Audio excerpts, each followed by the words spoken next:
Hello and welcome back to JEE nerds. तो बहुत वक्त हुआ जेई 2027 के बालकों से बात किए हुए, और मुझे लगा कि अब बात करेंगे तो फिर ऐसी बात करते हैं कि जहां एक ही वीडियो में उनको सारी बातें इंपॉर्टेंट जो है वो बता दी जाए। ठीक है, तो आज का वीडियो कैसे 2027, जैसा तुमने थंबनेल से देखा कि 2027 में यहाँ से आराम से 1000 के नीचे एआईआर लाना पॉसिबल है। बाल मेरे मज़ेदार हो रहे हैं। तो ठीक है, ज़्यादा बात ना करते हुए, समय की बर्बादी ना करते हुए फटाफट से वीडियो को स्टार्ट करते हैं। सबसे पहला पॉइंट, 2026 में बालकों को भी मैंने ये बहुत रिआइट्रेट कर करके बताया, बहुत इस पे अहमियत दी। और प्लीज़ आप लोग भी इस बात का ध्यान रखिए कि पहले रिसर्च कर लीजिए, आराम से सब चीज़ें सोच लीजिए। सब रिसर्च ड्यू डिलीजेंस करने के बाद एक बैच को वो कर लो, सिलेक्ट कर लो। और फिर एक बार सिलेक्ट कर लिया तो अब उस पर स्टिक कर जाओ। मैं ये नहीं कह रहा कि यही बैच ले लो, एक ही बैच ले लो, नहीं। मैं ये कह रहा हूँ कि तुम कर लो, अपना रिसर्च कर लो। मैं तुम्हें सजेशंस देता हूँ आगे भी। अभी इस वीडियो में एक बहुत प्यारा सजेशन है मेरे पास, वो भी बताऊंगा। लेकिन एक बार तुमने चूज कर लिया तो देन उसी को फॉलो करो। अगर तुम इधर उधर बैच शिफ्ट करते रहे, या दूसरा पॉइंट मल्टीपल बैचेस से पढ़ते रहे, तो तुम्हारा जेई निकलना मुश्किल हो जाएगा। तुम्हें, मैंने अक्सर बच्चों को देखा है कि वो क्या करते हैं, मल्टीपल बैचेस फॉलो कर लेते हैं। वो एक बैच यहाँ ले लेंगे, एक बैच वहाँ ले लेंगे, और फिर यहाँ पे सेम चीज़ पढ़ेंगे और यहाँ पे सेम चीज़ पढ़ेंगे, और उनका वक्त जो है वो 2 गुना ज़ाया होने लगता है, जो कि बहुत दिक्कत में चीज़ है और जो कि काम अपने को किसी भी स्थिति में नहीं करना है। तो प्लीज़ इस बात का ध्यान रखें कि एक बैच लेने के बाद उसको डिलीजेंटली फॉलो करें, उसको ट्रस्ट करें, अपनी रिसर्च के बाद उसको लें। किसी का सजेशन है तो भी उसको चेकआउट कर ले पहले, फिर उसको लें। और दूसरा, 2-3 जगहों से, अलग अलग जगहों से सेम चीज़ पढ़ के 2-3 गुना वक्त अपना बर्बाद ना करें। ठीक है, तो अभी भी मैंने तुम्हें बताया कि बैच जो है उसको लेना, एक डिसाइड करके ले लेना इंपॉर्टेंट है, और फिर उसी को फॉलो करके चलना चाहिए अपने को, है ना। और ऐसे में इंपॉर्टेंट बन जाता है कि वो बैच अपना अच्छा हो, इकोनॉमिक एंड ऑल हो। तो अभी तुम्हारे पास एक बहुत क्रेजी लेवल का मौका है, क्योंकि कल ही जो है हमारे मोशन के एनवी सर ने अनाउंस करा है अपना शिक्षा का महाउत्सव। अब शिक्षा का महाउत्सव मैं तुम्हें क्यों वीडियो रोक के बता रहा हूँ, क्योंकि ना कुछ बहुत ही उन्होंने बहुत ही ज़्यादा अच्छा कर दिया। मुझे तो थोड़ी जेलसी हो गई। हमारे टाइम पे इतने क्रेजी डिस्काउंट्स तो वो नहीं देते थे। 50 नहीं, 60 नहीं, 70 नहीं, 80% तक डिस्काउंट्स हैं तुम्हारे पास। किन किन चीज़ों पे डिस्काउंट्स है मैं बता देता हूँ। और शिक्षा का महा उत्सव जो है, मुझे ना थोड़ी सी जेलसी हो तो रही है, बट चलो ठीक है। सबसे पहला जो तुम्हारा अमृत कोर्स है, जहाँ पे तुम्हें चाहे जेई हो चाहे नीट हो, इसमें कोटा के टॉप फैकल्टीज़ के रिकॉर्डेड लेक्चर्स दिए जाते हैं, दोनों के लिए ही अवेलेबल होता है। इस पर तुम्हें बहुत तगड़ा तगड़ा डिस्काउंट जो है वो मिल सकता है। इसी के साथ साथ दूसरा, मैंने तुम्हें कुछ वक्त पहले अनुशासन बैच के बारे में बताया था। अनुशासन बैच एक बहुत मेजर ऑनलाइन से सेगमेंट में जो है प्रॉब्लम सॉल्व करता है, कि वहाँ पे कांस्टेंट तुम्हारा इंटरेक्शन रहता है, तुम्हारी मेंटरिंग होती रहती है, तुम्हें डिसिप्लिन जो है, जो तुम्हारे पेरेंट्स को मुझे लगता है एक फैक्टर लगता होगा कि यार जो बच्चे की मॉनिटरिंग नहीं है, अटेंडेंस है, कर रहा है नहीं कर रहा है, तो वो होती है वहाँ पे। वो एक बहुत अच्छी चीज़ है।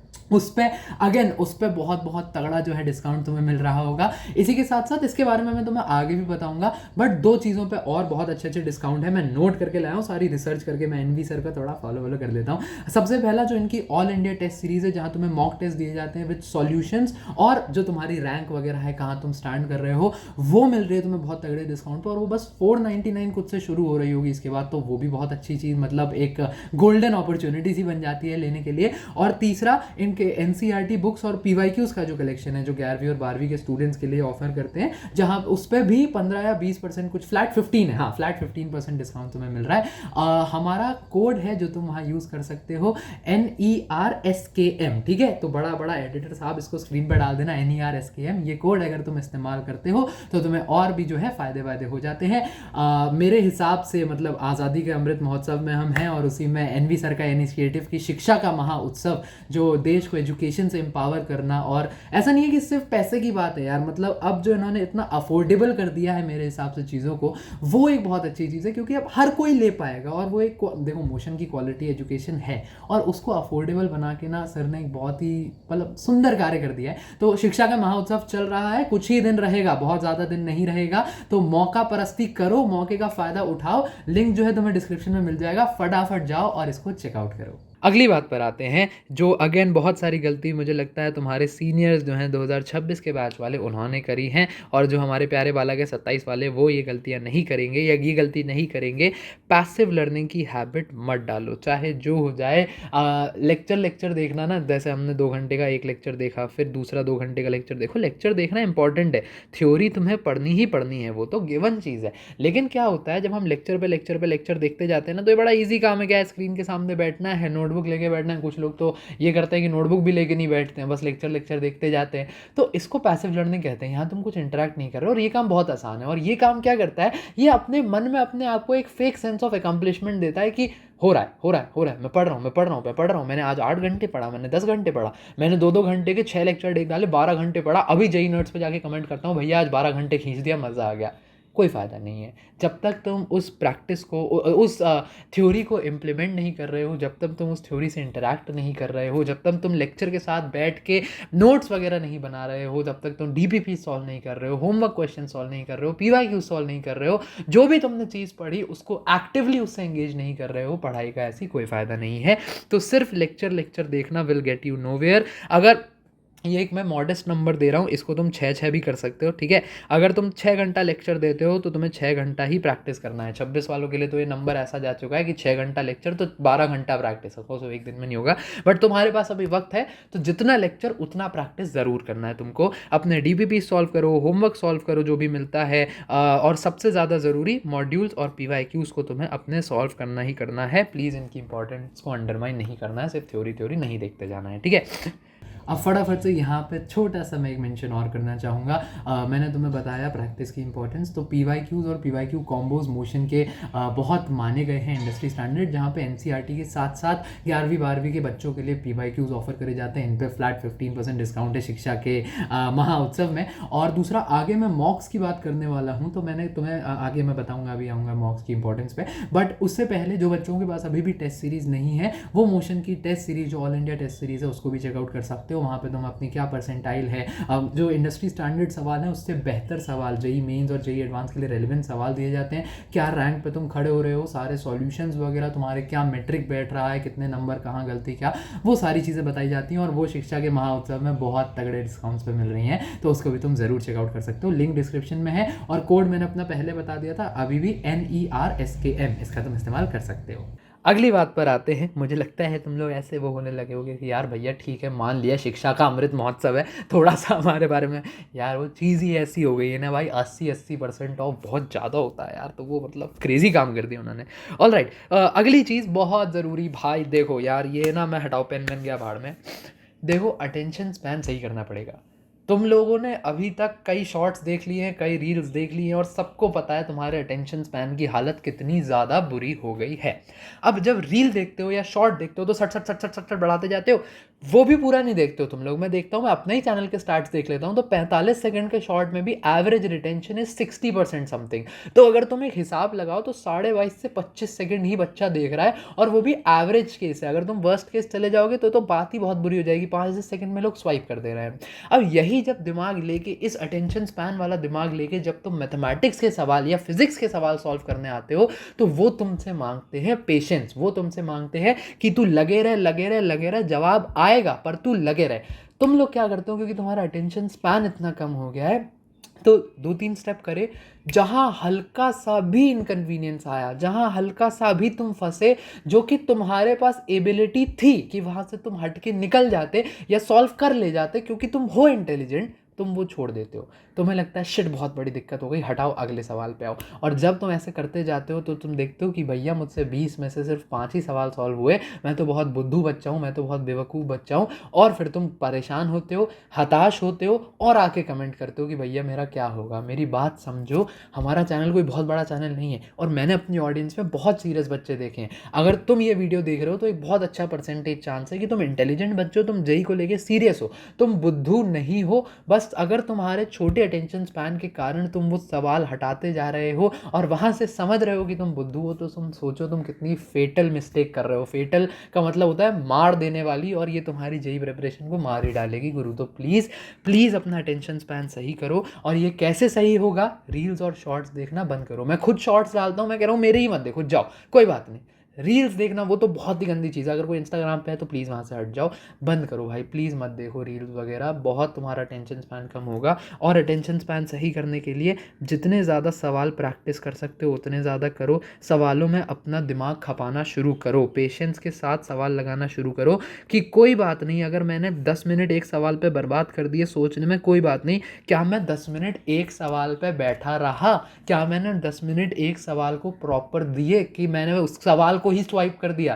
वहाँ पे नहीं होगा भाई, जेई में स्वाइप नहीं कर सकते वरना सीट तुम्हें स्वाइप कर देगी आईआईटी की कि बेटा आगे बढ़ो, नेक्स्ट आने दो। तो प्लीज़, बहुत ज़्यादा इम्फेसिस हो गया, बट प्लीज़ अपना अटेंशन स्पैन सही करो बाबू, प्लीज़, ठीक है।